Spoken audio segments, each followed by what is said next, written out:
Boa tarde a todos.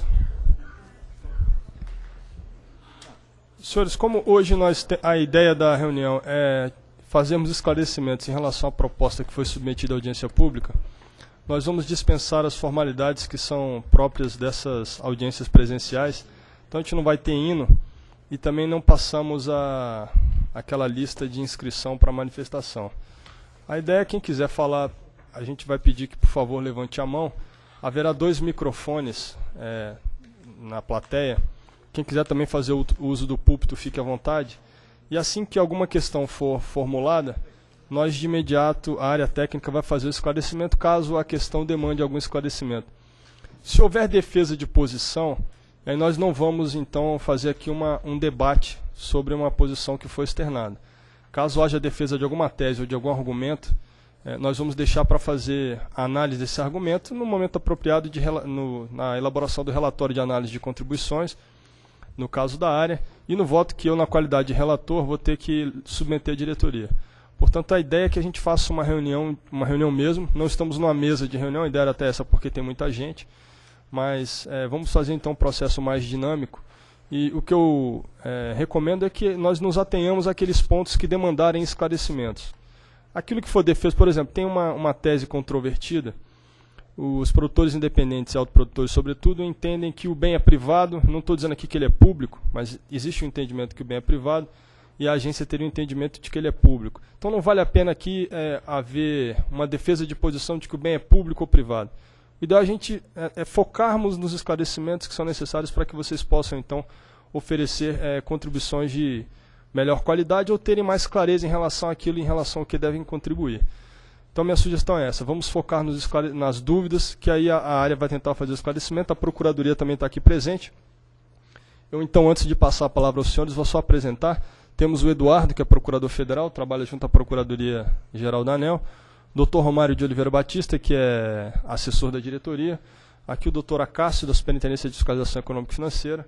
Dr. Donald, também da Superintendência de Fiscalização Econômica e Financeira, o assessor do Dr. Araújo, atual superintendente. E a doutora Raquel, também da Superintendência de Fiscalização Econômica e Financeira. Portanto, não temos ordem de inscrição para falar. Quem quiser fazer uso da palavra para algum esclarecimento, por favor, levante a mão, os microfones já estão na plateia. Boa tarde a todos e que tenhamos uma boa reunião.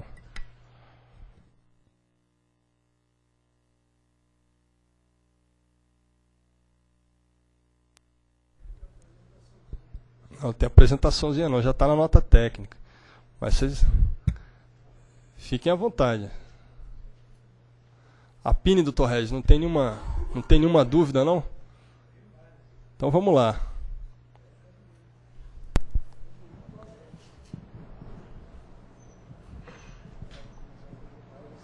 Por favor, Franklin, microfone aí. Franklin Copel.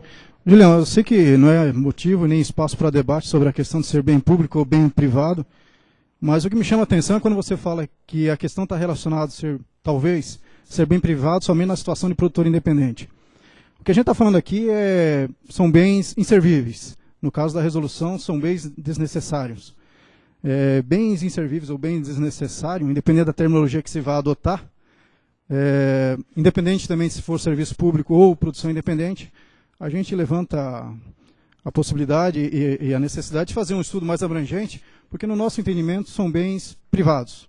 São bens que não estão mais vinculados ao serviço público, são bens que não existe nenhuma formalidade para a alienação, processo de alienação, né? Os decretos, tanto os novos como os antigos, e a própria lei, ela sempre trata de necessidade de regulamentação do poder concedente ou autorização para a desvinculação e para a venda de bens vinculados ou bens, instalações necessários ao serviço público, o que não é o caso de um bem inservível. Eu sei que não é o caso, mas isso é um ponto importante para fixar.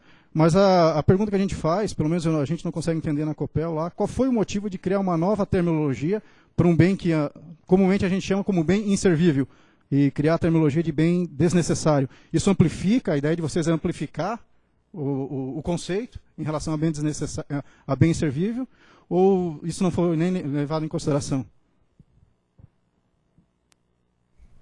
Doutor Donald, quer esclarecer?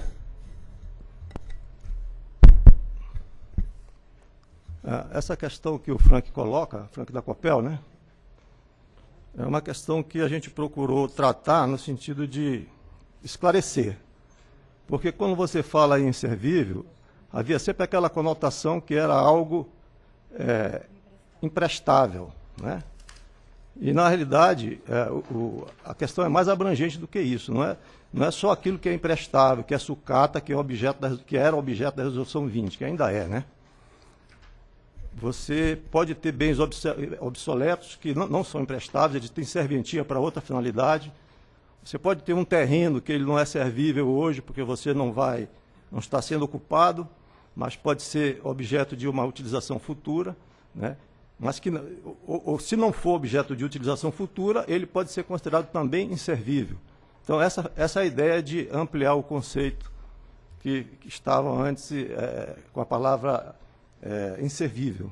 Essa foi a ideia. Achamos que desnecessário, ela ficou mais abrangente e pode incluir outras naturezas, como algumas eu exemplifiquei.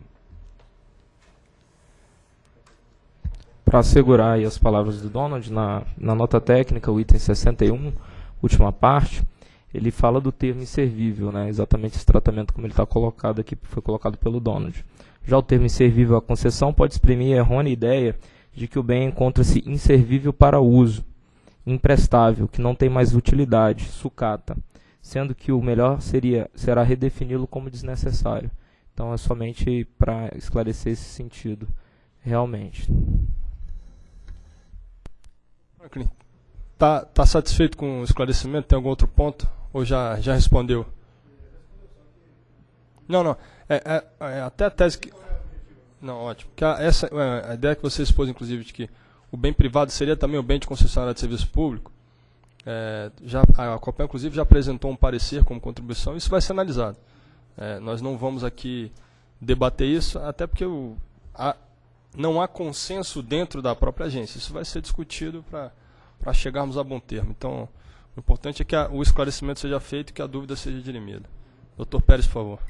Antônio Pérez, Brenan Energia. Tá. Brenan Energia. Olha, tem uma dúvida em relação... basicamente, vamos abordar a questão de produtores independentes, né? E, no caso, a gente basicamente lidamos muito com PCHs. Mas eu acho que isso se aplica aos produtores independentes. E hoje, vamos dizer assim, desde um novo marco regulatório, tal, pela natureza das novas unidades geradoras, se formam muitas SPS. Basicamente, quase cada usina é uma SPE hoje em dia. Não é? Exceto as antigas, que vinham dentro de uma concessão, que foram privatizadas, várias. Não é? As demais, basicamente, elas vêm, cada usina é uma SPE. E dentro do mesmo grupo, ou onde há predominância de mesmo grupo, há sim transferência de bens de uma para outra durante a operação. Otimização, por exemplo, transformador de reserva, peças, polos grandes, se transfere de uma para outra. Então, da forma que existe hoje, está tudo bem, mas como é que ficaria nesse contexto a transferência de um bem, vamos dizer, de um autorizado ou de um permissionário dentro desse contexto, de um concessionário para o outro? Ou seja, não há uma alienação, a intenção não é alienar. A nossa percepção é que isso iria, da forma como está colocado, iria dificultar razoavelmente a gestão, a eficiência econômica do processo, da forma que está organizado o setor de produção de energia hoje no Brasil. Então, eu não sei se talvez era o caso de excluir a transferência de bens entre permissionários e tal, porque está permanecendo no setor agora, só que sai o mesmo dentro do próprio grupo, mas é pela natureza da formação das empresas que hoje praticamente cada unidade de produção é uma SPE, é uma empresa diferente. Então, gostaria de saber como abordar essa questão aí. Toda noite quer fazer um esclarecimento ou receber como contribuição? Eu acho que é melhor receber como contribuição, né, para que seja analisado oportunamente. Vai ser recebido como contribuição, doutor Pérez, até porque não se trata bem de uma dúvida, mas de uma sugestão de aprimoramento da minuta que foi posta.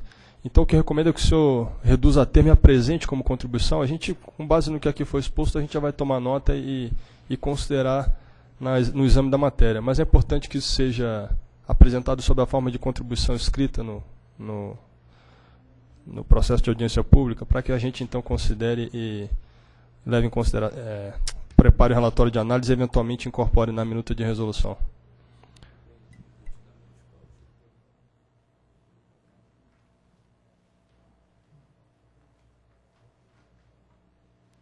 Compreendi precisamente como é que é a operação que vai se dar entre as duas empresas. Porque o senhor me falou, o bem está numa determinada SPE, e o senhor quer transpassar esse bem para outra SPE, digamos assim. Como é que vai ser essa operação? Se não vai haver troca de recurso financeiro, ela vai se dar por meio de uma doação? Como é que o senhor pretende economicamente realizar a operação?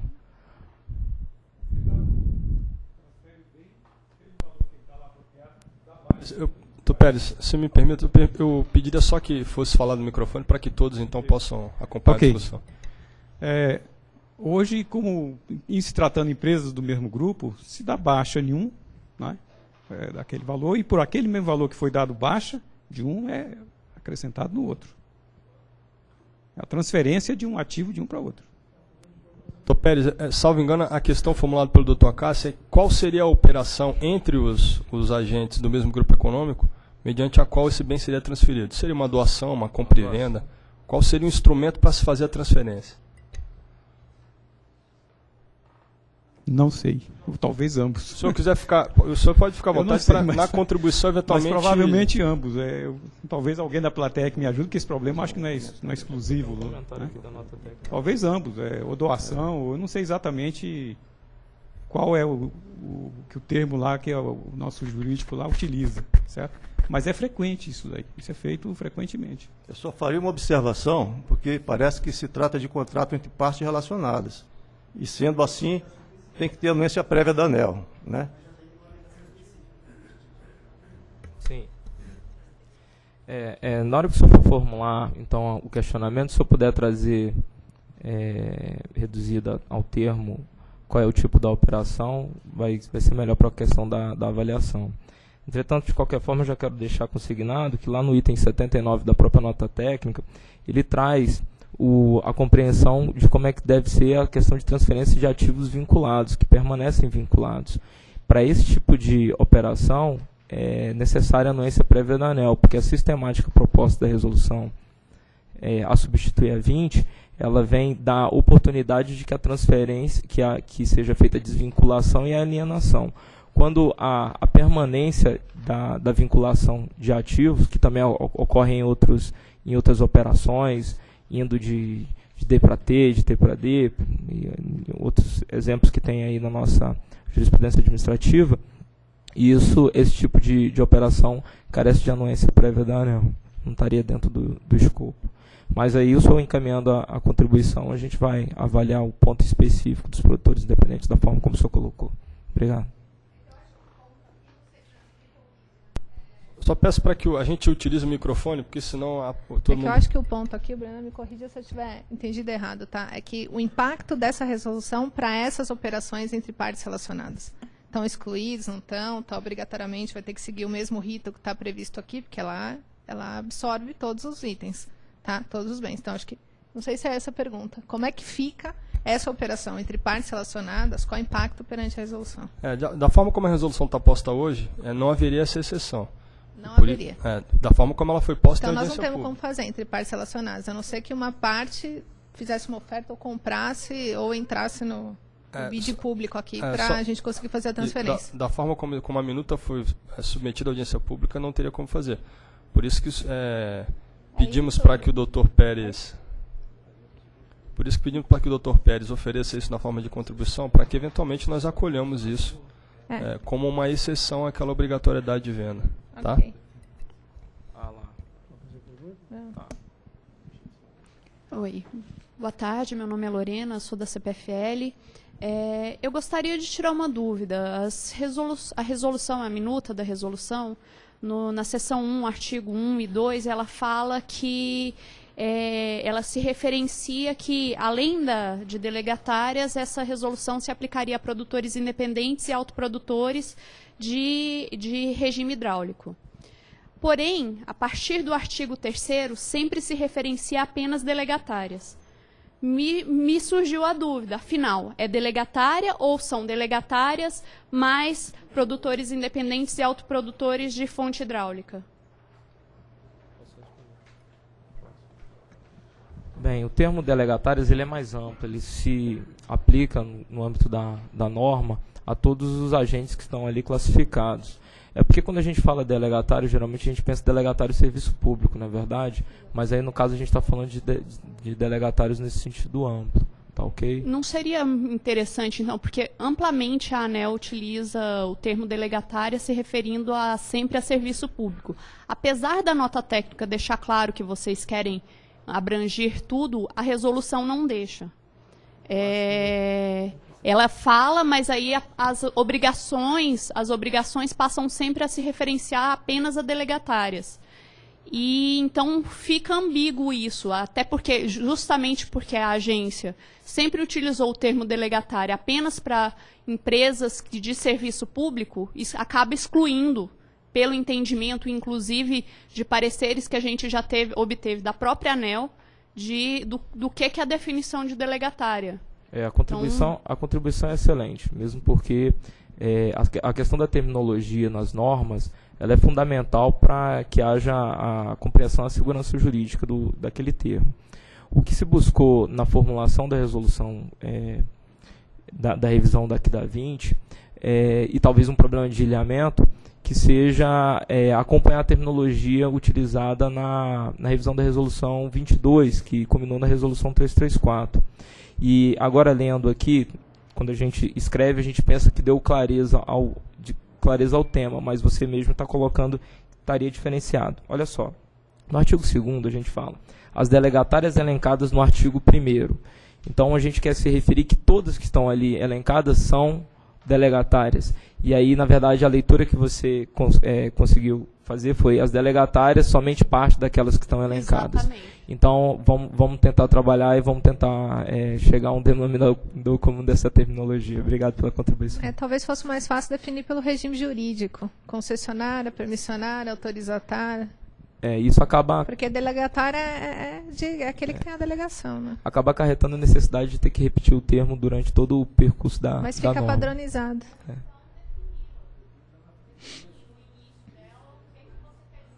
Com mais clareza. Ok, obrigado. Não, isso pode ser oferecido na forma de contribuição. Foi importante apresentar isso aqui. Mas é só um ponto, Lorena, que delegatário é todo aquele que tem uma outorga do poder público, independentemente do regime sob o qual ele explora a atividade que lhe foi outorgada. Então, o concessionário de uso de bem público para fins de geração, que gera sob o regime de produção independente, ele é um delegatário da União.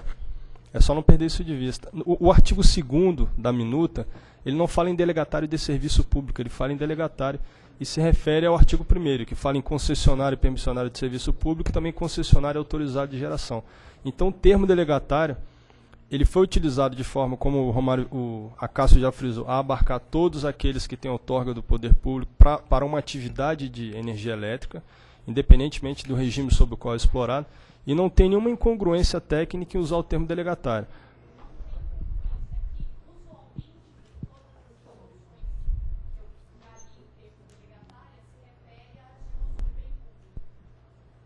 Desculpa, de serviço público.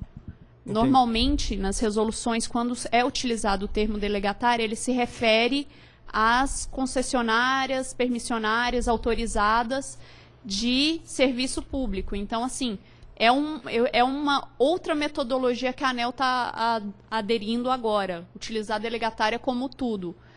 Então, seria interessante, talvez, numa sessão, definir exatamente o que vocês estavam planejando quando vocês usaram o termo.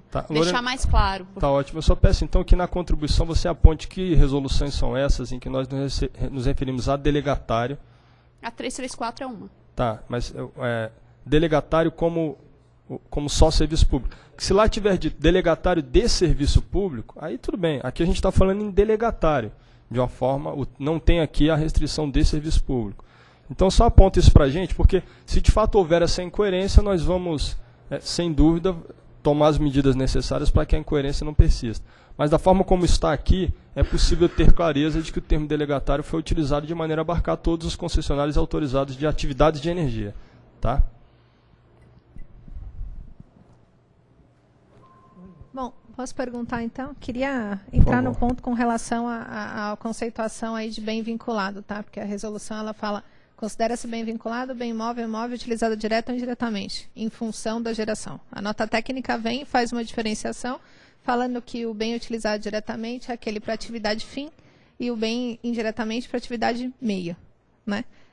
Nosso conceito ele é um pouco mais fechado, eu acho que ele precisa ser um pouquinho mais fechado, porque ele não é só o direto e indiretamente, na verdade é utilizado exclusiva e permanentemente para geração, e desde que ele seja reversível ou indenizável. Eu acho que ele traz até essa nova terminologia, nova sugestão que a gente traz, ela traz até uma coerência com a nota técnica quando ele define quais são as hipóteses de reversibilidade ou de indenização. Tá? E acho que... Essa eu vou ter que fazer alguns comentários preliminares para a gente poder entender o contexto. Até mesmo porque a Resolução 20, ela aplicada durante 10 anos, ela acaba guiando o nosso raciocínio para uma determinada conclusão. O conceito desvinculado, de desvinculação, o conceito de vinculado, ele normativamente, pelo órgão regulador, ele não foi posto durante esses anos com tanta clareza quanto se propõe aqui. Outrora, as empresas tinham dificuldade de entender o que é o bem vinculado, se aquele bem é vinculado ou se não é. E aí, quando você faz a análise do conjunto de bens de uma concessionária e quais desses bens que estão afetos ao serviço público e quais desses bens de fato são os vinculados, você restringe o campo dos bens, da universalidade de bens da concessionária, quais aqueles bens que são de fato vinculados, conceituados como vinculados.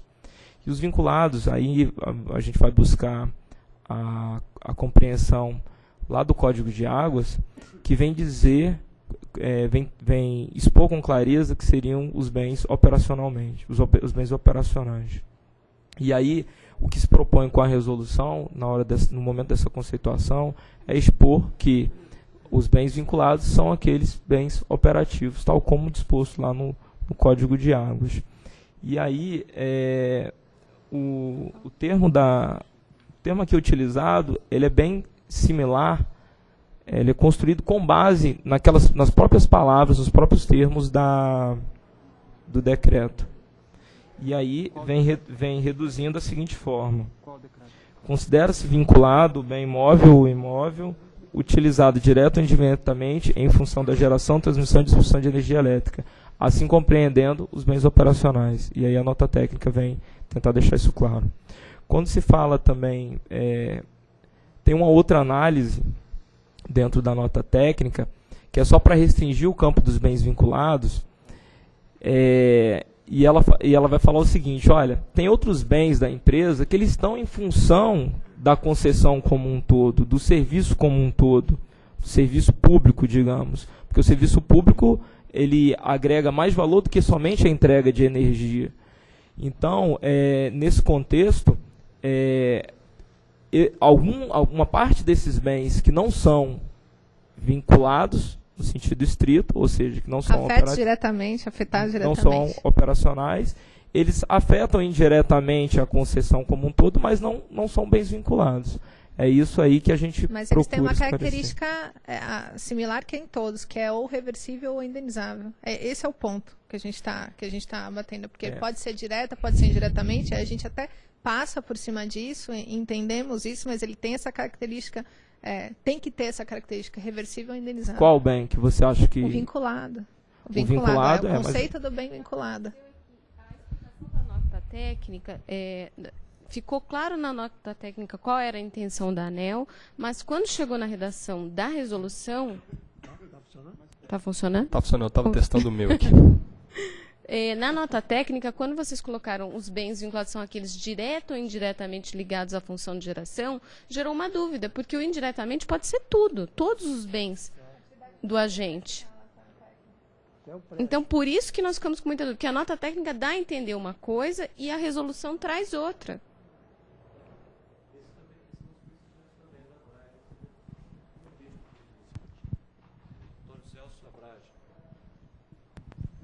Antônio Celso Abrage. Esse também foi o nosso entendimento. E existe, por isso que a gente achou que deveria, nessa resolução, ser um pouco mais esclarecido essa terminologia de bens. Porque está tendo um conflito com a nota técnica. Nós também concordamos com essa ideia. Essa não foi a intenção é dentro dos bens vinculados, teria os diretamente e os indiretamente. Mas o que foi entendido que o indiretamente seriam aqueles outros que não seriam operacionais, por exemplo, né? Só que quando você olha na nota técnica, você fala, pode ser tudo enquadrado, né? Ok. Aí, o mesmo termo foi utilizado nas duas explicações. Tá. A gente vai... Tá. Vou anotar aqui, vamos tentar esclarecer melhor o termo indiretamente. Tá. Uma outra...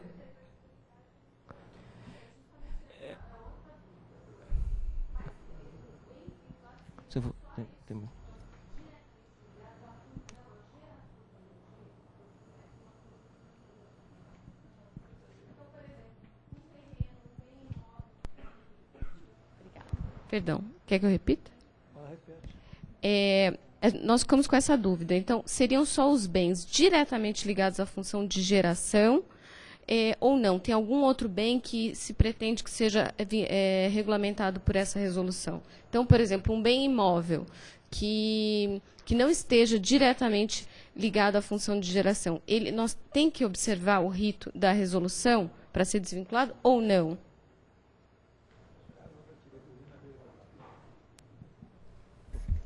Por gentileza, vocês representam qual empresa? A Pini. Eu sou a Carolina Lapini. Essa questão desse conceito de bem vinculado, eu diria que foi um esforço hoje da ANEEL, até um trabalho que pessoal do ACAT, para tentar fazer essa delimitação. Porque essa dúvida ela remanesce desde o Código de Águas, de 1934. Não há uma conceituação exaustiva desse tema.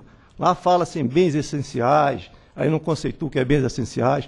Então, nós estamos numa tentativa de buscar clarear esse entendimento. Então, eu entendo que a colaboração de vocês será bem-vinda, tá? Na medida que vocês façam uma devida fundamentação, para que a gente possa avaliar e incorporar ou não na resolução. Ok?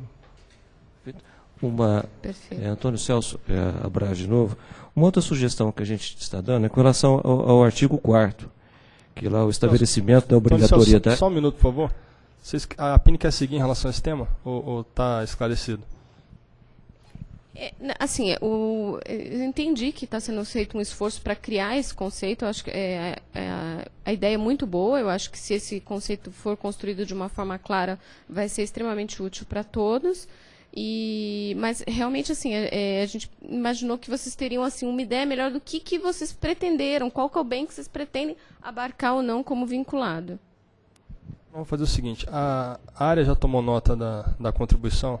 Eu peço que vocês também façam isso sob a forma de uma contribuição escrita. Com certeza. Se caso haja uma nova definição, de maneira a esclarecer essas dúvidas, a gente vai submeter uma segunda fase de audiência pública ou de consulta pública para que, então, se houver, entre a minuta de resolução que foi submetida à audiência pública, é aquela que foi encaminhada à diretoria, se houver uma mudança, sobretudo em relação a essa definição e outras mudanças que a área vem entender necessárias, nós submeteremos de novo a uma nova fase de contribuições para que haja, então, mais clareza de vocês antes de submetermos isso à aprovação. Tá bom? Ótimo, muito obrigada. Eu só tenho um último ponto nessa questão. Pois não. Especificamente em relação aos bens imóveis, ficou uma dúvida maior ainda em relação a... Tem uma portaria, a 170 do Ministério de Minas e Energia, que diz que, com relação aos bens imóveis, deveriam ser firmados contratos de cessão de uso oneroso. E eu queria saber se vocês levaram isso em consideração, chegaram a avaliar essa questão na elaboração da minuta de resolução.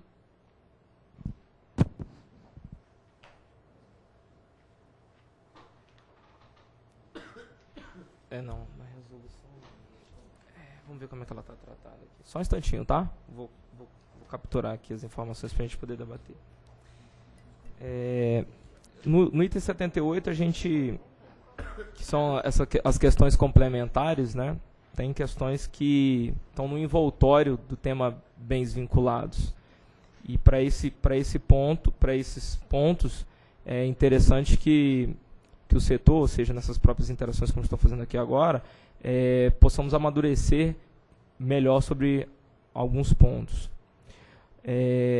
Na própria nota técnica, a gente aborda a situação onde você tem um bem desnecessário, você retira esse bem e o que você deve fazer na sequência seria a venda desse bem. A nota técnica deixa isso claro como no melhor interesse do serviço público, da continuidade da exploração e menor custo para a empresa. E também o melhor interesse para o regulador, ou seja, você estando com bem desnecessário não vai gerar custo de guarda, de manutenção, de conservação desse bem, e sim proceda à venda. Então o escopo da resolução é nesse sentido. Você pode desvincular se você pretender vender, e aí você já tem uma autorização prévia da ANEEL. Na portaria 170 do Ministério de Minas e Energia, o que a gente enxerga é que não há uma transferência definitiva de propriedade. Então aí não entraria nesse âmbito. E aí, no campo das questões complementares, mas podemos aprofundar, e até mesmo com as sugestões que podem vir de vocês, é colocado o seguinte,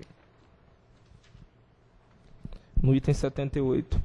Relacionado ao tema acima, permanece vigente a portaria o tema acima, eu vou ter que falar. A questão da uma retirada temporária ou quando não há transferência efetiva de patrimônio. Relacionado ao tema acima, permanece vigente a portaria MME 170, que autoriza os concessionários de serviço público, seus titulares, a celebrarem com terceiros contratos de concessão de direito de uso de áreas marginais e reservatórios. Ou seja, para esse ponto em específico, ela acaba ela deve ser observada pela sua maior especificidade, entendimento inicial. Mas a revisão da resolução 20, ela fala de desvinculação e um procedimento de venda, onde efetivamente teria uma transferência. Tem outros casos também onde não há transferência de propriedade que carecem de amadurecimento. É isso aqui também que aponta a própria nota técnica. Perfeito. Então, a princípio seria uma opção do agente firmar o contrato de cessão de uso ou a resolução? Ou ele deve observar a portaria pela especificidade? Perfeito. Obrigada. Deixa eu fazer uma... Doutor Antônio Celso, por favor. Posso pular para o artigo? Deixa eu só, doutor Antônio Celso, o senhor vai mudar o artigo, não é isso? Isso. Doutor Reis. Não é desse assunto. Não, então, doutor Antônio Celso, por favor, o senhor tem a palavra. Com relação ao artigo 4º, que lá trata do estabelecimento da obrigatoriedade de um tratamento individual dos bens para fins de elaboração do dossiê, né? Então, lá a gente entende que aquela elaboração do relatório individualizado, justificando a desnecessidade do bem, de repente a gente vai estar fazendo um relatório de parafuso, né? Então a gente acha que o próprio manual de contabilidade já prevê isso, já está consolidado, a gente já apresenta isso tudo. Então, a gente acha que, na realidade, um tratamento individual, como está lá na resolução, na realidade poderá burocratizar o processo, né? Antônio Celso, nós vamos receber como contribuição, tá? Como não tem uma dúvida, a gente recebe como contribuição e avalia se mantém ou se reformula. Tá bom? Doutor Franklin, deixa eu só antes passar a palavra para o senhor aqui. O senhor pediu a palavra, não é isso? É por ordem de levantar de mão, viu, doutor Franklin? Eu sou Laureano, trabalho na Eletronorte. Só com relação a poder formular as contribuições de forma consciente, é necessário que a gente tenha um entendimento da terminologia que existe. Então, sugiro que, após essa reunião, tudo que já se mude a terminologia ou coisa assim, que se esclareça exatamente o que você quer dizer. Porque na nota técnica, muita coisa está explicado, entende-se a intenção de fazer, mas depois na fiscalização, o que ocorre? Você pega a resolução, você olha a resolução que está lá, se aplica. Então, ninguém vai olhar a nota técnica, daqui a 5, 10 anos, numa fiscalização de um processo, para saber o que foi feito, ou qual é a intenção da resolução. Então, a resolução tem que ser autoexplicativa e totalmente delimitada na sua abrangência. Senão, a gente não consegue nem fazer uma contribuição decente. O senhor pode me repetir seu nome, por favor, que eu não consegui entender. Laureano. Laureano. Laureano. Tá, então, Laureano, o procedimento vai ser esse que eu já mencionei em resposta aos integrantes da APINE. Nós vamos receber as contribuições, inclusive várias contribuições já foram recebidas naquele prazo inicialmente fixado. Então nós vamos receber as contribuições, depois vamos submeter uma nova minuta, uma segunda fase de contribuições. Então até o final do prazo, que foi definido na última reunião, para a audiência pública, esse prazo inicial, nós não vamos mudar a minuta de resolução que está aí não.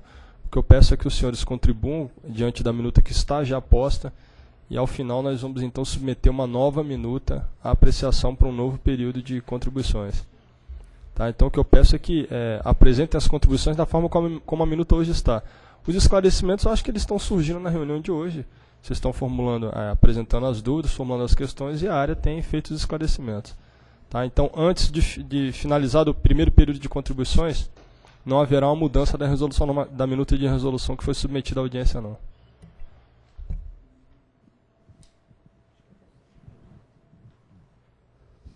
Posso? O doutor Franklin antes, doutor Regis, que ele levantou a mão antes do senhor, né? Espera um pouquinho, Regis. Estava vendo o esforço aí do pessoal tentando definir o que vem a ser bem vinculado. Então, a pergunta que eu tenho que fazer naquela mesma tese é se um bem inservível, ele é vinculado. Eu acredito que não tem como caracterizar um bem inservível como um bem vinculado. Se ele não é vinculado, se ele é inservível, portanto, não tem competência a agência para regular a alienação desse bem. Mas, pois bem, eu vou fazer uma pergunta não sobre um artigo específico, mas sobre alguns casos que acontecem na empresa. Eu gostaria Doutor Frank, deixa eu só fazer uma observação. Essa primeira afirmação do senhor a gente vai receber como contribuição. Okay, tá? okay. Então, se as perguntas vierem para reforçar esse ponto... Não. É pergunta sobre procedimentos que a gente tem na empresa e que, de acordo com essa resolução, eles serão prejudicados. Eu gostaria de entender como é que ficaríamos, né? É muito comum, principalmente relacionado a cabos, que as empresas não vendem, não alienam cabo. Elas acabam negociando com os fornecedores uma troca. Elas fornecem um cabo, em contrapartida os fornecedores nos vendem cabos de alumínio mais barato. Né? Isso porque para as empresas não é interessante fazer venda de cabo, de sucata, até porque isso aquece uma indústria que é a indústria de roubo de cabo. Então, com base nisso, é plastificado a nossa nota fiscal e é esses cabos que saem das nossas redes como sucatas, né, que legitimam o roubo de cabo e que acabam entrando na nossa rede como cabos roubados. Então, esse mecanismo de troca, ele, pelo que eu entendi aqui na resolução, na nota técnica, ele está sendo coibido pela ANEEL, até a permuta, citado permuta de imóveis e tal. Como é que nós faríamos para proceder com os nossos fornecedores a troca de sucata de alumínio, troca de sucata de transformadores, de cobre, que é muito comum, onde a gente ofere um desconto na compra desses equipamentos. Isso está prejudicado, então? Franklin, eu vou pedir para que seja formulado como contribuição, tá? Que está envolvido com aquela discussão que já foi travada aqui amplamente pela PINE, que diz respeito à definição que foi feita de bem vinculado. Tá bom? Então, estou entendendo que é uma pergunta válida, deve ser feita, inclusive, vai ser recebido como contribuição, acho que deve ser feita como contribuição por escrito, mas está intimamente relacionado com essa questão da definição, que nós já vamos considerar. Julião, e daí tem uma outra situação, que também é pertinente especificamente no segmento de geração, que é o tal da vila rural, vila residencial, utilizada no momento da construção das usinas. Que depois de construída, algumas dessas vilas são doadas para o município. Até porque o município não tem interesse em adquirir essas vilas. E para as empresas é interessante que o município absorva essas vilas e transformando em bairros, enfim. De acordo com a resolução, a gente não vai poder mais fazer essa doação também. E nós vamos ter que ficar com um ônus, porque isso é um ônus, a gente vai ter que ficar com uma vila, porque fazer um processo de público de venda para uma vila provavelmente não tem interessado. Franklin, também vamos receber como contribuição, tá? Gostei dos exemplos, reforçaram a posição inicial, mas a gente vai receber isso tudo como contribuição, não tem ponto a ser esclarecido nesse momento. Por favor, doutor Regis, vamos seguir aqui o doutor Regis, por favor. Eu só gostaria que os formuladores dessa resolução, certo? Por isso que eu achava que teria que ter uma explanação antes para me entender, certo? Eu queria entender por que, certo? Está agora obrigando um produtor independente, certo? Ao vender um bem, fazer um baita de um ritual para vender aquele bem, certo? Já que não vai ter nenhum benefício, porque não tem tarifa regulada. No serviço regulado, até entendo bem o objetivo da resolução, certo? Que vai beneficiar o preço final para o consumidor. Mas no caso do produtor independente, que não tem preço regulado, por que aquele ritual de vender, ao vender um bem? Se para comprar ele não tem esse ritual, né? Doutor Reis, esse ponto também a gente vai receber como contribuição, tá? Porque isso aí envolve uma discussão mais ampla. Eu peço que a Pini contribua com essa questão e nós vamos receber como contribuição e tratar do tema mais à frente. Não, eu ia abordar um pouco. Eu sou o Takamori da Tractebel e também participei das discussões da Pini. A gente sabe que o decreto 2003, que regulamentou a produção independente, ele tem um artigo que trata especificamente dos bens. E daí ele menciona lá que os bens e instalações utilizados na produção, a partir do aproveitamento, não poderão ser removidos ou alienados. Isso até vai em linha com aquela diferenciação de vinculados diretamente e vinculados indiretamente. A gente já viu que tem um ponto possível de evolução da minuta, né? Tratando dos bens vinculados diretamente. Na linha do Regis, a gente tem dificuldade em encontrar um argumento jurídico de obrigar que um produtor independente faça o máximo esforço e bote um custo operacional grande para tentar maximizar o valor da venda. Ao invés de vender como sucata, vender como material de segunda ou terceira mão e tal. Por quê? Um processo comum, hoje em dia lá na Tractebel, por exemplo, é ou doar ou vender como sucata.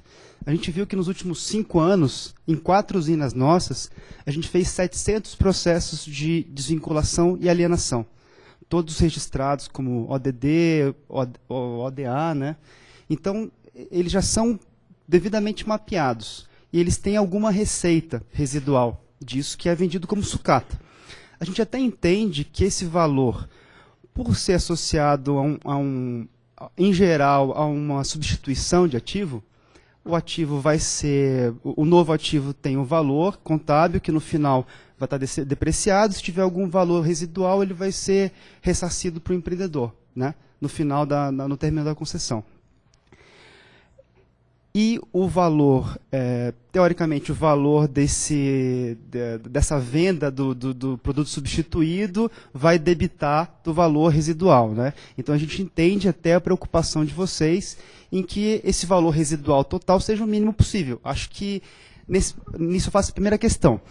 O decreto, no meu entendimento original, buscava uma ideia de que o fiscalizador deveria monitorar os ativos de geração com a preocupação de, ao final da concessão, se tivesse um ativo que desempenhasse a função dentro dos parâmetros de confiabilidade e disponibilidade. Mas aí, agora, relendo a minuta de resolução, a gente vê um segundo objetivo de fiscalização, que é minimizar o custo final da reversão. Isso procede? Porque originalmente a gente imaginava que fosse só a manutenção da função de geração o importante para a fiscalização. E agora a gente vê que tem essa segunda, que é tentar minimizar ou extrair o máximo de receita para minimizar o valor final.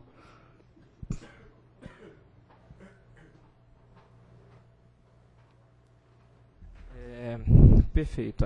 A interpretação ela transcende a questão da manutenção, mesmo porque vou exemplificar, mas que é mais tangível para nós, enquanto serviço público, mas os bens eles devem sofrer o mesmo tratamento, porque a gente não está aqui falando do regime, a proposição não é tratar regime, sim tratar os bens enquanto vinculados. E você pode perceber que um bem, no decorrer do período de concessão, ele pode vir a ser 100% depreciado. E sendo 100% depreciado, ainda não revertido, porque a reversão só acontece ao fim do termo de concessão. Então, o tratamento, o tema reversão, ele perpassa também por essa questão do bem vinculado. Ele não é exaustivamente tratado aqui na nota técnica, porque ele vai ser tratado em outro âmbito, no âmbito da própria reversão, mas uma venda de um bem que foi considerado desnecessário, né, e já estava totalmente depreciado, sendo que, pense, ele poderia ter continuidade da utilização daquele bem, mesmo estando 100% depreciado, não seria interessante para os próprios consumidores. Então, respondendo especificamente o que você perguntou, o tema extravasa essa percepção que você colocou, mas a leitura também é interessante. É interessante que você traga ela em sede de contribuição para a gente poder discutir formalmente nos outros processos. Nessa questão, explorando um pouquinho mais esse detalhe dos itens a serem substituídos, né, do processo de alienação oriundo de substituição de equipamento, a gente vê que os agentes, em geral, têm a obrigação de prestar o serviço, né, público de geração de energia, ao qual ele foi o objeto da concessão, né? E ele tem que zelar pelo ativo e se esmera para isso, e se não se esmerar, ele é penalizado por isso por outros âmbitos, pela fiscalização, pelas auditorias anuais, bianuais da fiscalização lá, que verifica as taxas de confiabilidade, disponibilidade e tal. Agora, é muito complicada essa questão deixa eu ver, de pegar os ativos e obrigar que se venda, porque com isso você corre um risco muito grande, um risco não nulo, quer dizer, muito grande, de você ter um custo operacional maior que o valor que você tem para a venda da sucata.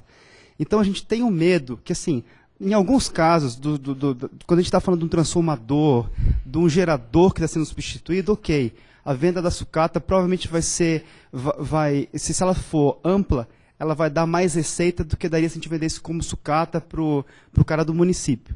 Aí valeria a pena se fazer uma ampla divulgação. Mas na maioria dos casos, não é o que acontece. A gente percebe que isso vai provocar um custo operacional absurdo. A gente vai ter que criar uma estrutura quase de leilão de peças velhas, né? E, no final das contas, a gente vê lá que o custo, o eventual prejuízo desse processo tem que ser absorvido pela empresa. Daí, puxa, a gente vê assim, não, é um negócio que a gente eventualmente poderia pegar um valor residual de uma venda para o Zé da esquina, reverte para o final da concessão, a gente não está contra isso, tá? Isso pode ser colocado como contribuição, obrigação especial, só que não que seja obrigatória a venda o processo de venda como está, que é extremamente oneroso. O que a gente quer identificar, o que a gente quer, e obviamente que se busca, é que o preço de venda ele seja um preço justo, né? Acho que o processo indica essa questão da transparência. Se existirem métodos e formas de se chegar a esse mesmo resultado que vocês venham a propor, nós vamos avaliar, sem dúvida. E que, obviamente, nós estamos na busca do que tiver o menor impacto de custo e, obviamente, atingindo essa eficiência. Ou alguma coisa que vemos a trabalhar com bandas de preços, ou alguma coisa assim que vocês possam propor. A gente tentou fazer uma proposta lá, nessa linha, de tentar colocar um sistema de nível, a partir de tantos mil, tal percentual do ativo ser dispensado. Só que daí caímos no problema da realimentação da coisa, quase que uma referência circular, porque você não sabe o valor do resíduo sem fazer um processo amplo. E o processo amplo sempre, a princípio, sempre vai ter um valor bruto da venda maior que o local, né? Por ser eliminar uma restrição de mercado. mas aí o custo operacional associado é imprevisível. Então a gente entende a vontade, mas é inaplicável, não dá para operacionalizar esse tipo de coisa, porque a gente não sabe o preço ideal, não se tem isso, entendeu? Então, mas a gente entende a questão. Vamos receber como contribuição e analisar, tá? Vamos... Tem o senhor aqui o senhor aqui em cima, por favor. Tá. A gente vai ouvir o senhor ali, que está ali na quarta fileira de cima para baixo. Depois a gente vem aqui na senhora.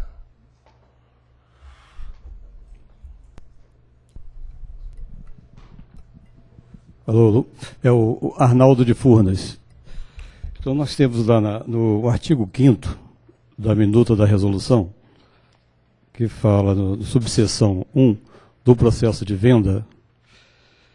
Então a delegatária deverá promover um processo de seleção pública de proposta, ou seja, abrir um processo licitatório. Mas nós temos a lei 9648, que alterou a lei das licitações, que é a 866, em maio de 98, né, dando direito de preferências aos lindeiros no caso de alienação de venda direta de imóveis residenciais localizados nas nossas vilas residenciais, né, de Furnas. Isso aí. Esse seria, no caso, a nossa contribuição. Porque se fosse abrir um processo direto desse de venda, a própria lei aqui, ela no caso aqui está bem clara, e seria um processo de venda direta. Eu gostaria de colocar isso como contribuição, tá, do artigo.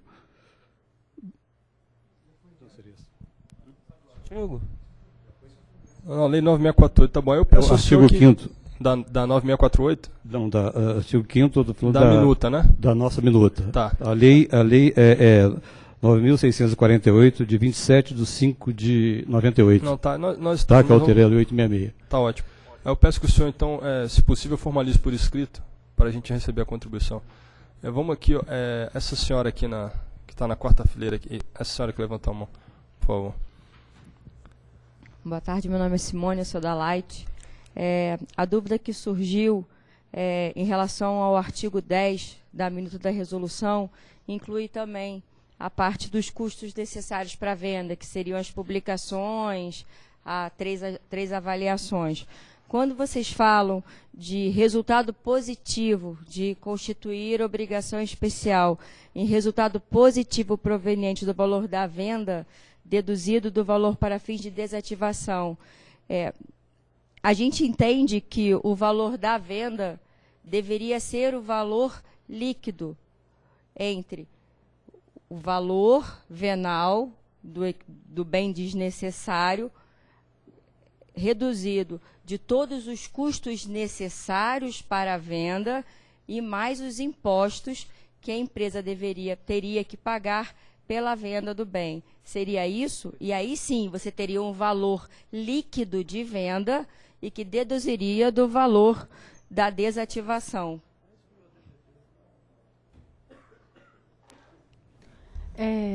A gente percebeu, pelas contribuições que a gente já recebeu, que tinha ficado meio obscuro. Mas o próprio procedimento de desativação, ele já inclui todos esses custos, esses impostos.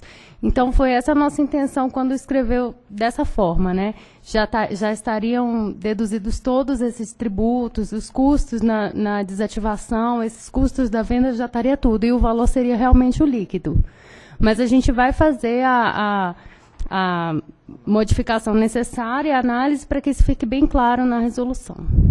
Ok. Certo. E aí tem uma outra dúvida também no artigo 10, porque ele fala tratamento do produto da venda, mas na nota técnica, ele deixa claro no artigo 81 que o bem emprestável, que seria a sucata, ele teria o tratamento do manual de contabilidade, então nós não entendemos que, neste caso, a venda de sucata geraria obrigações especiais. E diz também, no artigo 24, quando ele define o que são bens afetados, que esses bens não seriam vinculados, então eles também não seriam desnecessários, então ele também não teria a a constituição da obrigação especial na Você venda. está falando que você está entendendo que a sucata não seria um bem afetado, é isso? O bem 81, o artigo 81 da nota técnica, ele diz isso. A nota técnica 81, ele diz que, por fim, nota-se que o bem vinculado que se torna imprestável para o desempenho de sua funcionalidade, sendo impossível sua utilização própria ou aproveitamento de suas partes, torna-se sucata, podendo ser alienado para fins de reciclagem, devendo receber o tratamento contábil prescrito no Manual de Contabilidade do Setor Elétrico, que é o mesmo tratamento que sugere o artigo 11, quando você tem uma perda no bem, que seria o ônus da concessionária. Positivo. Esse é o entendimento, a formulação que a senhora colocou está correto.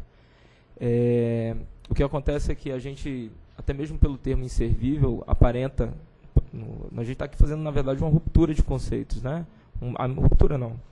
O melhoramento, né? Ruptura seria muito brusco. E a sua interpretação está correta. A sucata, ela tem que... na verdade, quando você tem uma sucata, é porque o bem já não mantém a sua própria qualidade, correto? Então, se você tem um carro, se você bate e o carro virou sucata, é porque aquele carro não é mais carro, ele agora é uma sucata, ele é ferro. E se o ferro é mais caro do que o carro, então não existiria essa possibilidade econômica, né? Então, na verdade, quando você tem uma sucata no decorrer da concessão, provavelmente o valor dela economicamente vai ser menor do que o valor do próprio bem, concordam? E aí, na verdade, a sucata tem um tratamento próprio, que seria a questão da perda. E a gente voltaria ali para... Então, realmente... seria válido uma sugestão para que o artigo 10 ele deixe claro, mais claro, quais seriam os bens que constituiriam obrigações especiais. Na verdade, preliminarmente, a sucata estaria de fora. E aí, como você interpretou... Só que nós vamos avançar nisso também. Até um ponto aqui, todas essas questões que estão aqui postas como questões complementares na nota técnica, são questões de debate junto aos agentes, para que a gente possa fazer um aprimoramento, inclusive nesse processo de audiência pública. Mas a sua colocação está correta, a gente vai acatar a contribuição e, dentro do possível, vamos melhorar os termos para aclarar esse ponto. Obrigada. Lá em cima, o senhor que está lá na última fileira, lá. Por favor. Meu nome é Silveira, eu sou da Abracone. Eu só queria reforçar um pouco o ponto da... Fala, Jorge. Sou eu mesmo, Jorge. Da Simone da Light. E, com relação à obrigação especial. O produto da alienação, depois de feito todo o processo de baixa e alienação, leilão, etc., o produto final dessa alienação, o artigo 10 fala que deve constituir uma obrigação especial. O Manual de Contabilidade da ANEEL, Manual de Contabilidade do Serviço Público de Energia Elétrica, lá na conta 132, e a conta 132 é a conta que trata do ativo imobilizado, ele tem uma nota que diz o seguinte, que a obrigação especial pressupõe a existência como contrapartida de um bem físico lá no ativo imobilizado. E, na minha concepção, a gente não poderia ter uma obrigação especial de uma coisa que não existe. Quer dizer, está sendo exatamente o oposto. A alienação pressupõe a baixa, a retirada, a alienação do bem, quer seja inservível, quer seja um bem que seja da concessão, ela é justamente o oposto. Não caberia, segundo o entendimento da própria ANEEL, e aí talvez se tivesse que, se prevalecer isso, alterar o Manual de Contabilidade, é o seguinte, a obrigação especial de um lado, e a obrigação especial hoje é depreciada ou amortizada, como queira, ela pressupõe um equivalente bem no ativo. Neste caso aqui é exatamente o oposto, não existe mais o bem. O bem não está mais contabilizado no ativo. Então, como sugestão ou como dúvida, eu gostaria de talvez mandar uma contribuição, não sei se é o caso, para fazer o seguinte, olha, dá uma olhada nisso. Uma exceção pode ser feita com relação ao bem que está sendo baixado e alienado, constituído com obrigação especial, e não todos os bens da concessão. Isso aí a gente pode dar uma pensada com relação a esse segmentozinho. Em permanecendo essa opinião aqui da minuta de resolução, que trata o produto da alienação do bem como obrigação especial, uma sugestão seria de que, no caso das distribuidoras, a apuração, a comparação do valor que vai ser residual fosse do valor de venda, que é o produto, fosse comparado com o valor novo de reposição, com o VNR, não com o valor contábil. Porque você, quando aliena, em tese, você está alienando pelo valor residual de mercado. Isso fica uma contribuição e um complemento aí ao que a Simone comentou há pouco tempo. Na nossa opinião, não caberia o registro em obrigação especial. Ok? Essa é a posição. Tá, eu só peço ao senhor que, se possível, faça a contribuição também por escrito. Tá bom? Ok. Para a gente considerar e fazer análise. Por favor. Obrigado. Aqui, vamos aqui no meio com essa senhora que acabou de levantar a mão aqui, ó.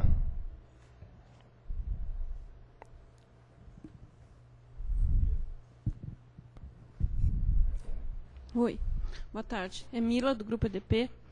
Só voltando na questão aqui do processo de venda, pegando as palavras do Acácio, ele falou preço justo, né? Aqui tem uma exigência de um laudo de avaliação econômica. Então, a gente está entendendo que esse laudo é para compor esse preço justo. Ok, aí a gente vai para um processo de seleção pública. Processo de seleção pública tem várias formas de fazer. Você faz por um preço lá que você coloca o mínimo, e aí seria esse laudo de avaliação, ou por uma oferta que surgir, pela melhor oferta que surgir. Aí, colaborando lá com a dúvida do colega da Tractibel e da Copel, se houver casos que não tem interessado, a gente tem um laudo econômico, tem uma forma de fazer pelo preço mínimo ou pela melhor oferta que aparecer, mas que não há interessados. Então, na resolução, essa parte operacional não ficou muito amarrada. Se a gente está amarrado ao laudo econômico, ou se... como é que funciona essa parte operacional? Ele é uma referência, mas e se não acontecer de ter oferta? Se a gente só conseguir vender por um preço que for ofertado ali, é o maior que a gente consegue, mas que não esteja amarrado ao laudo. Então, ficou solto a exigência de um laudo e a efetividade do que é que a gente tem que realmente ficar condicionado. Vai receber como contribuição, tá? Não, o senhor vai ter a palavra. Pode entregar para o senhor o microfone? José Soter, da CELG. Em relação a esse questionamento, uma outra dúvida. Nós somos empresa pública e estamos vinculados a 8666. Nos artigos 6, 7, 8, define o seguinte: vou alienar o bem. Então, aquele procedimento licitatório comum, apresento a primeiro edital, não aparece interessado, apresento novamente, levo à praça novamente. Aí, na resolução, nos artigos 12º, 13º, fala o seguinte, que se você não obtiver interessado em comprar, você pode fazer doação. No meu entendimento, isso aqui fere a 8666, porque lá estabelece o seguinte: você tentou vender, não conseguiu uma vez, duas, você pode vender diretamente, você pode transferir a alguém, desde que esse cumpra as regras do edital de alienação. Se o meu entendimento estiver correto, aqui há um problema, principalmente para nós, empresa pública. Não, certo. Nós vamos receber como contribuição, inclusive, sobre esse tema haverá análise da Procuradoria. Tá? Só mais outra observação, corroborando com o nosso colega da Copel em relação ao problema de sucatas. Vocês incluíram a oposição dele como colaboração, eu gostaria de dar mais um exemplo. Nós temos na empresa, para evitar também aquela mesma situação de sucata de cabo de alumínio e de cobre, para ir a leilão e regularizar o furto dos nossos próprios cabos, nós firmamos com a empresa, inclusive do Paraná, uma situação de retrefilação, ou seja, eu repasso para eles a sucata e eles me entregam 40%, 45% do que eu mando para eles como cabos novos. Essa é uma posição também que nós queremos saber como nós vamos fazer contabilmente em relação à resolução. Eu peço também que seja apresentada sob a forma de contribuição. Tá bom? Obrigado.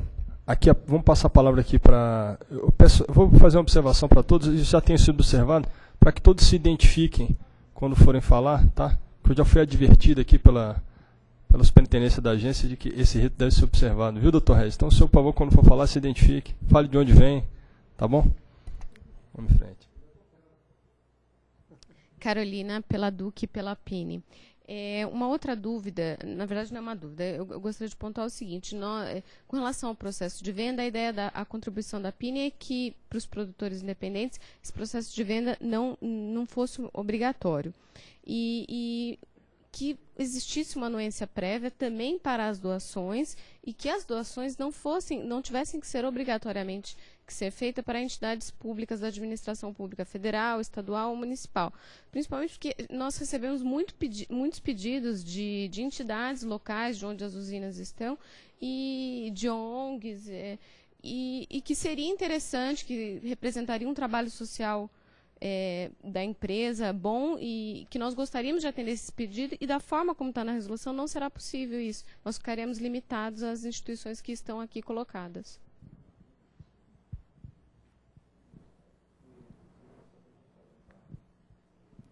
Vou fazer um comentário para ver se eu compreendi. Quando a gente fala em doação depois de frustrada a venda, a ideia é permitir a doação respeitado a questão do interesse público. Se você encarar o terceiro setor como um copartícipe dessa realização, a ideia seria que a doação fosse feita no âmbito das empresas, como é facultado ao âmbito das empresas públicas, administração pública federal, municipal, estadual, ou entidade possuidora do SES, né? Que são entidades beneficentes. Mas então, nós temos um rol maior, né? Está falando que vocês precisariam de uma amplitude maior. E está fechando no rol taxativo. E aí, aqui, né, realmente, para calibrar esse rol aí, a gente tem debatido. CIP, a contribuição, aqui, apresentem sobre a forma de contribuição para a gente eventualmente evoluir e até aqui. Mais do que isso, por que a gente tem que ter uma tentativa de venda frustrada para doar? Sabe? Nós podemos fazer um trabalho de responsabilidade social e se necessariamente aquela área nós queremos doar para um trabalho de responsabilidade social. Para que eu tenho que ter a tentativa frustrada antes da venda? Claro, apresentem sobre a forma de contribuição que a gente avalia, faz a reflexão. Lá em cima pediram a palavra, por favor. Silveira da Bracone. Eu só queria reforçar um ponto com relação ao registro contábil da troca.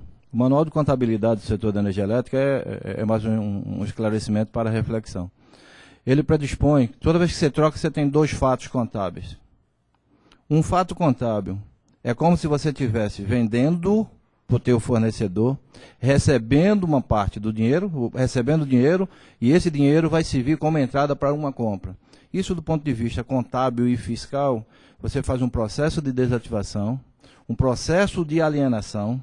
Esse processo de alienação te gera um conta a receber e o conta a receber te gera uma receita tributável. E aí sim, aí você pode pegar o produto que está lá no teu conta a receber e dar como se fosse uma entrada na compra de um novo bem, que é outro fato contábil. Tá? Então, a troca em si, do ponto de vista contábil, este fato contábil inexiste. Vou te dar aqui que vale 20, você me dá um produto novo por 100, não. Você tem que fazer uma coisa e outra, tá certo? E aí é muito mais a nível de contribuição para uma reflexão em função do que foi discutido aí.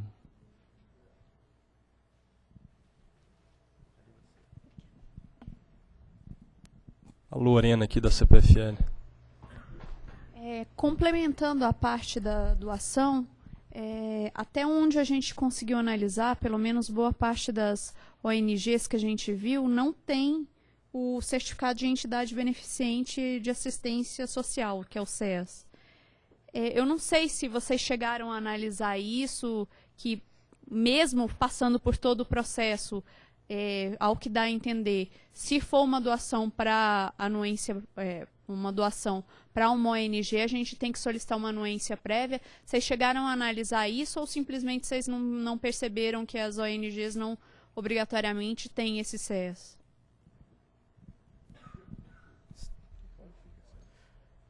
Sim, a gente chegou a analisar e o rol proposto é nessa limitação aí disposta na norma. Agora, obviamente, as contribuições vão vir e vamos analisar Agora, aquilo que for proposto, preferencialmente nesse sentido de ampliar o rol, que seja trazido a segurança necessária para que o regulador identifique que aquilo de fato vai estar sendo aplicado de forma segura no interesse público, no sentido amplo, né?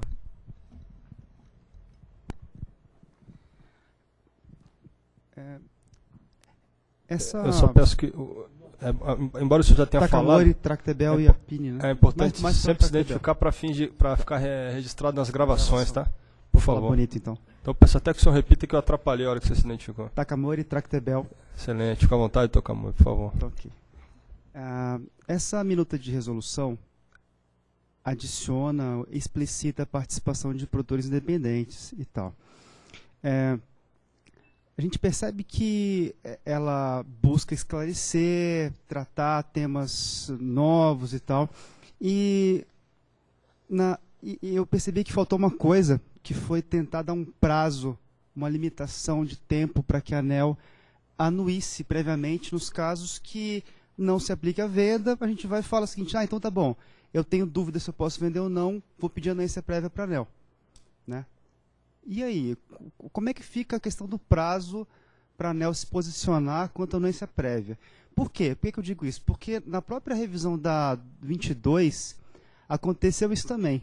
Foi adicionado um prazo, foi revisto o prazo para 90 dias e tal. E quando eu estava comparando as duas, eu olhei assim, puxa, não constou aqui. Porque no final das contas, essa minuta aqui, ela trata da anuência prévia e das exceções para anuência prévia, mas ela é originalmente anuência prévia, né? E eu acho que é bem oportuno que a gente tenha uma segurança de que o assunto vá ser tratado dentro de um prazo definido.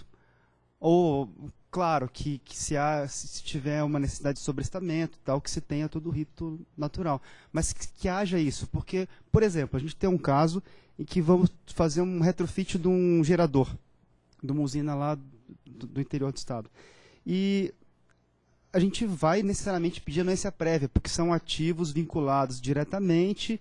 A gente tem alguns ativos que a gente não vai vender, porque a gente não acha oportuno, e vamos pedir anuência prévia, se a gente pode substituir ou não. Como é que fica? A gente vai ficar amarrado por quanto tempo para substituir o gerador, sendo que nós temos a obrigação de manter o gerador, a função de geração com desempenho, né? Então há a necessidade do posicionamento do Estado, né? A necessidade da ação, né? Então acho que é importante ter ver a possibilidade de incluir uma seção específica sobre prazos limites para posicionamento quando da anuência prévia. Tá, nós vamos receber como contribuição, tá, doutor Takamori? Fica até oportuno observar o seguinte: a resolução 22 tinha uma previsão de prazo que a Procuradoria entendeu que era ilegal, porque havia necessidade de manifestação da agência. No silêncio não podia se aprovar um contrato que eventualmente poderia ser danoso para os consumidores. Então existe essa restrição. Mas nós vamos receber como contribuição, ouvir a Procuradoria também quanto a esse tema, para ver se tem condições disso ser feito. Tá bom? Só comentando, porque acho que numa das reuniões que a gente participou pela PEN, aconteceu um caso interessante de um processo que foi solicitado na anuência prévia. Acho que isso acontece com outras empresas. E que chegou a se demorar 3 ou 4 anos. Né? É um caso prático. Possivelmente tinha um problema jurídico ou alguma questão de entendimento, mas que tem que ter alguma celeridade. É importante que o senhor ofereça esses exemplos na contribuição que venha a apresentar, por favor.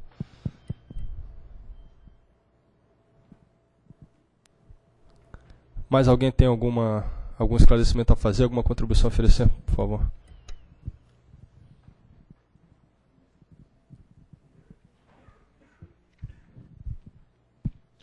Meu nome é Bruno, sou do Grupo EDP também. E eu tenho a questão relativa ao artigo 19 da minuta, que trata sobre a revogação da resolução 20, bem como das disposições contrárias contidas nos contratos de concessão e permissão vigentes. A minha questão é quanto se a diretoria da ANEEL tem competência para unilateralmente revogar artigos específicos de todos os contratos de concessão em vigor. Eu te respondo, tem. O que a agência não tem competência é para afetar o equilíbrio econômico e financeiro do contrato de forma unilateral, mas alteração unilateral de contrato de concessão a agência tem.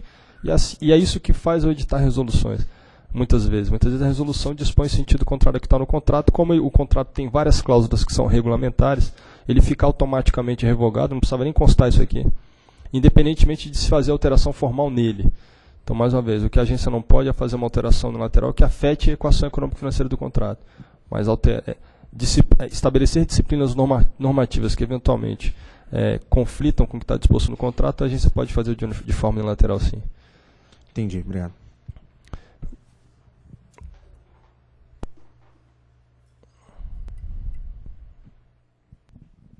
José Soter Selg.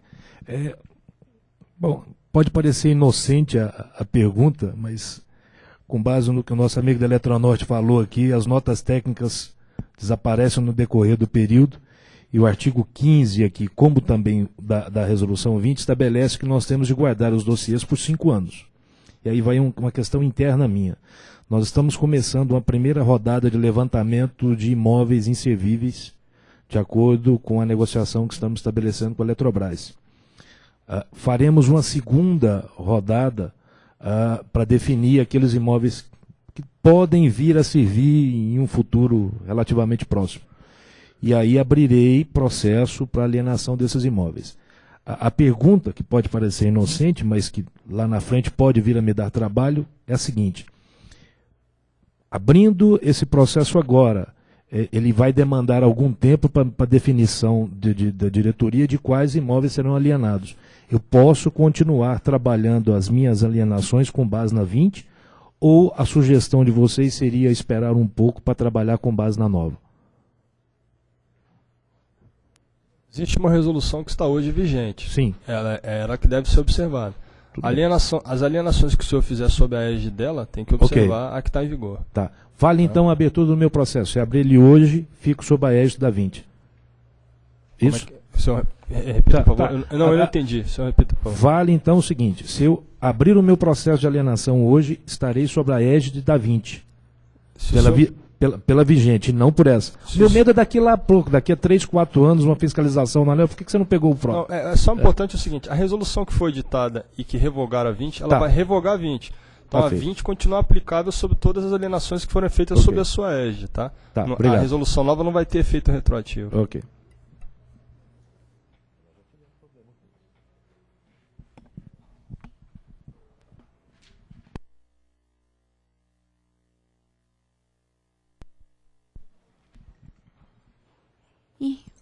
Em relação, pensando...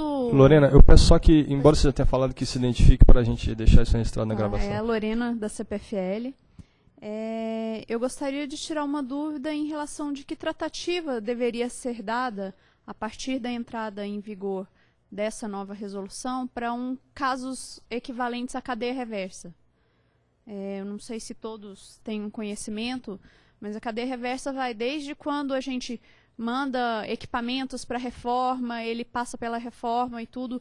O que não é aproveitável pode ser vendido como sucata ou não. Só que normalmente, pelo menos nos princípios que são feitos lá, até por ser economicamente mais interessante, são vendidos para a própria reformadora. Esse caso, o ideal seria pedir anuência prévia, fazendo toda a demonstração de que aquela foi a vencedora dada, provando que ela foi a empresa com o melhor preço, num processo seletivo normal, de empresas contratadas. Seria essa a tratativa para a cadeia reversa? Porque assim, eu vou estar vendendo sempre um bem desnecessário para a mesma pessoa, não vou passar por todo esse processo. O que deve ser feito nesse caso? Parece que está muito atrelado ao que foi falado aqui pelo Frank, quando ele troca cabos já tipo sucata por equipamentos novos. Então, me parece que seria uma contribuição, uma indicação dessa situação específica para a gente examinar nesse contexto dos cabos. Tá, mas vamos supor que, tentando tirar uma dúvida, vamos supor que não fosse alterado nada da resolução, que ela mantivesse como está hoje. A tratativa que eu deveria adotar, se não houvesse nenhuma alteração, não houvesse, por exemplo, nenhuma contribuição a esse respeito, para a cadeia reversa, para esse tipo de cadeia, o que eu faria? Você partiria para anuência prévia? Você está fazendo uma permuta. Até porque aqui uma o permuta objetivo... contorno, que você vai pagar a diferença pelo equipamento novo, né? Economicamente é mais interessante. Aquela questão, você vai ter que desvincular o bem, vai ter que baixar, vai ter que seguir o rito da resolução. Mesmo então eu não posso mais vender diretamente para aquele. Porque na realidade assim, o meu entendimento dessa resolução é assim, algumas coisas que estão previamente anuídas, correto? Não significa que, por exemplo, se eu partisse para uma anuência, eu solicitasse, comprovasse o ganho econômico que haveria nesse processo como um todo, se eu fizesse uma anuência prévia. Essa é a tratativa que eu deveria adotar. Ou simplesmente, não, eu tenho que obrigatoriamente seguir essa resolução e não tem a opção de eu fazer uma anuência prévia para esse tipo de solução. Eu acho que você quer fazer? Algum comentário? Esses casos que você supõe que vão se tornar casos concretos, é importante que eles sejam elaborados que a reflexão seja feita mediante contribuição. Porque aquilo que o regulador propôs, se ele não levou em consideração aquele caso concreto, para que a gente possa revisar. Mesmo porque, depois de editada uma norma, é que vem as interpretações acerca da norma, não é verdade? Com, digamos, consultas e por aí afora. O que a gente está aqui tentando é evitar uma gama de consultas e amadurecer o tema previamente, né? A audiência pública ela vai servir a esse fim. Mas quando você expôs o seu problema, no começo você falou na situação de reparo. Eu não sei se é dentro só desse contexto de reparo e retorno do bem, para que a gente possa raciocinar em cima. Vamos supor, vou dar um exemplo. Vamos supor que teve um medidor que estava variado e ele foi para reparo. Chegando na reformadora, chegou-se à conclusão que aquele medidor não tem reparo. Não tem reparo. Aí ele se tornou uma sucata. Se ele se tornou uma sucata, ele seguiria rito de sucata. Certo. Só o rito de sucata. Correto, né? É isso. Aí você tem uma perda, ou se não o que assim, o medidor em si, todo o mecanismo dele não é aproveitável, mas vamos supor que a carcaça dele é uma sucata. Não deixa de ser. Okay. Só que para reformador, aquilo tem um interesse econômico maior do que para as outras empresas. Uhum. Entendeu? Ela vai me pagar um valor em relação àquilo ali, maior do que eu teria se eu fosse vender, porque aí ia ser interpretado como ferro, por exemplo, a base de um medidor. Estou dando um exemplo. E aí, com isso, eu vendendo para ela, eu tenho um retorno financeiro e ela consegue reaproveitar. Eu estou fazendo uma venda na parte final da cadeia. Me parece que seria uma sucata, mas... Sim, seria uma sucata. Só que aí, no caso, para facilitar o processo, né? Eu, até pensando nesse caso, eu optaria, então eu não vou tender para essa resolução em si que estaria vigente, né, no caso. Doutora Lorena, você poderia trazer enquanto contribuição, para que a gente possa analisar detidamente o caso, com essa riqueza de detalhes? Traz a contribuição, doutora Lorena, e vamos... tenha fé de que a gente vai evoluir com a minuta também, vamos ter um pouco de fé, né? Então, se a gente for tirar dúvida em cima da minuta, talvez a gente não tenha efeito prático, né? Pode ser que a minuta mude. Mas eu agradeço, Lorena, e peço que você apresente sobre a forma de contribuição. Mais alguém tem? Dr. Franklin, depois Dr. Takamoto. Só uma dúvida, o Franklin Copel, em relação ao que o colega da CELWE colocou, em relação aos processos que estão abertos de alienação, de venda, no caso de empresa estatal, que você tem que fazer já o processo público, né? Ele pode estar iniciando agora, nessa resolução, e antes da venda concretizar, você publica outra. Então, talvez... A gente deve ter uma cláusula de disposição transitória para tratar isso. Tá bom. Isso já foi conversado aqui, depois da pergunta, já houve aqui de pé de ouvido essa conversa. Tá bom. Então, a gente deve contemplar isso. Por isso que é importante trazer a contribuição para a gente não esquecer, tá? Uhum. Eu fiquei uma dúvida, Cássio, quando você coloca a sucata segue o manual de contabilidade, né? Tá certo, tá lá na nota técnica. Então, eu estou entendendo que para a sucata, eu tenho liberdade para dispor, inclusive doá-la. É isso? A sucata, na verdade, ela tem um efeito, ela vai ter um resultado econômico menor do que o bem em si próprio. Então, na verdade, se for no decorrer da concessão, provavelmente você não trouxe o retorno daquele investimento plenamente. E aí seria economicamente, ficaria com o concessionário. Uhum. Esse é o momento, o raciocínio neste momento. Obviamente, vocês podem trazer bastante contribuições. Todos aqueles temas que estão em questões complementares na nota técnica, é interessante que vocês tragam informações para que a gente possa ter um normativo mais robusto nesses temas. Mas, e outra coisa também que eu quero colocar, o manual de contabilidade ele vai ser o instrumento dessas operações. Então a norma ela traz como é que é o sistema de venda, a autorização para desvinculação, mas o procedimento, a interação contábil, ela deve ser observada no âmbito do manual. E aquilo que não tiver uma transferência de propriedade, porque não houve a venda, aí teria necessariamente de permanecer sob a égide daquilo que está lá disposto no manual.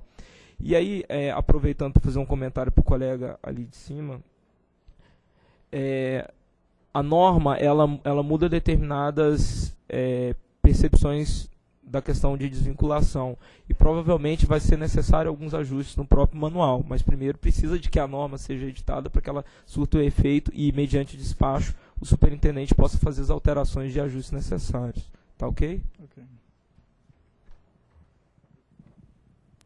Aqui no Dr. Takamoto.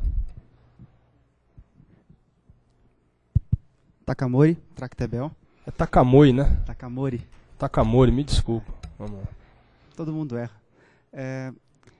Eu tenho uma dúvida. Que na minuta de resolução, apesar da ementa que ser regulamentar retirada e venda de bens vinculados, ela trata basicamente do processo de desvinculação e venda, né, da alienação na prática, né? Ela não trata da retirada nos termos originais lá, que era retirada para manutenção, retirada para procedimentos transitórios só. É interesse do regulador tratar desse assunto também, da retirada nessa resolução, porque não me parece que faz muito sentido ter o termo retirada aqui, né? Porque dá a impressão que a gente está tratando de retirada para manutenção. A retirada... Cássio, deixa eu só completar, desculpa. Inclusive, a gente sugeriu alterar o termo retirada e venda para desvinculação e alienação, só para... Se for esse o caminho, né, que vocês querem seguir. Desvinculação é um termo anterior, ele não está disposto no decreto. E para trazer maior clareza e dirimir essa dúvida definitivamente, a gente optou por retirada e venda. Retirada combinado com venda. Eu já tive a oportunidade antecipadamente de ler o parecer, mas eu acredito que isso vai ser discutido no âmbito da contribuição de vocês, né? Agora, quanto ao outro tema, realmente eu já posso responder. A retirada operacional para conserto, por isso que eu perguntei até para a doutora Lorena se era nesse âmbito, vai ser regido lá como o procedimental do manual de contabilidade. Então tem retiradas, inclusive, que você não precisa, já a própria o decreto já dispunha, dizendo que você não precisa de anuência da ANEEL, porque é uma questão emergencial. Então você vai tirar, você tem que tirar e tem que substituir.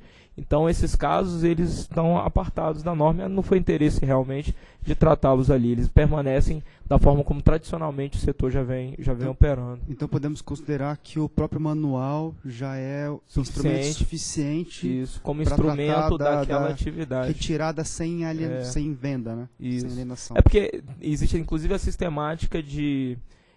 quando ele vai retornar, ele teve determinadas adições e tal, isso é mais próximo do pessoal de distribuição, mas tiveram adições e vão retornar ao patrimônio e vão retornar a vinculação ao serviço público, né? O que a gente está aqui pensando, vamos abstrair e tentar ver de uma forma estrutural.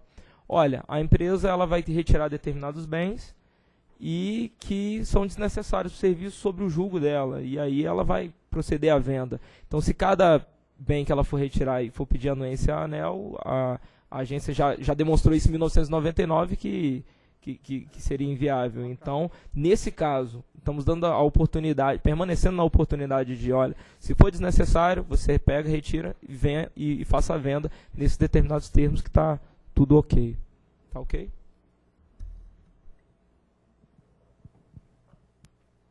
Mais alguém deseja fazer uso da palavra? Por favor. Henrique Tractebel Energia. A minha pergunta é bem simples, mas que, apesar de já quase 30 anos no setor elétrico, sempre fica essa dúvida. Assim. O operador está lá na usina, né, e tropeçou qualquer descuido lá e caiu o monitor, certo? Ele quebrou. Aí eu emito um ODD, dou baixa nele, que ele faz parte do sistema de monitoração, né, não é um EG, né? Bom, se fosse EG também teria, né? Aí foi levado para conserto, você olha, não tem conserto, certo? Eu vou vender só sucata, né? Então, nesse caso, eu preciso ter essa anuência?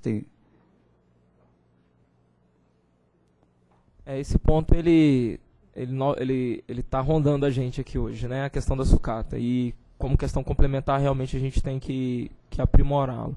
Mas a sucata estaria em apartado, porque é aquele negócio, o valor que você vai vender, você não conseguiria comprar um outro monitor. Na verdade. E eu vou repor, né? Amanhã já sei que eu tenho que comprar outro. E outra, né? obviamente, você vai ter que ter outro.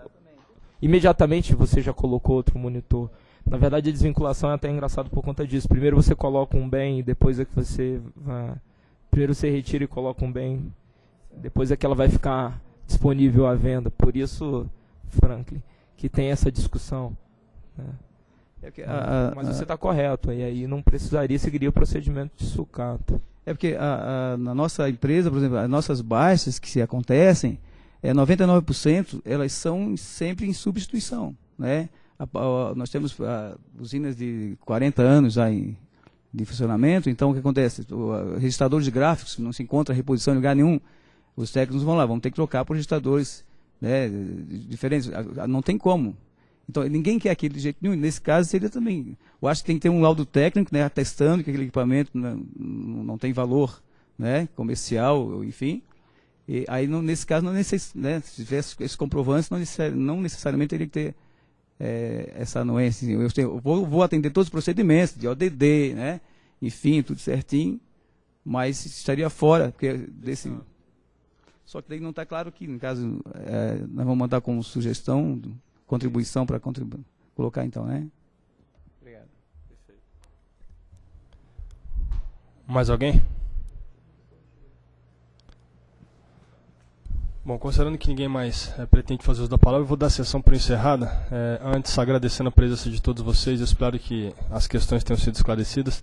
Peço que vocês, na medida do possível, contribuam para que então a gente possa aprimorar a minuta que foi submetida a essa primeira fase de audiência, e a ideia é que a gente faça depois uma segunda fase com a minuta aprimorada. Muito obrigado a todos, boa tarde.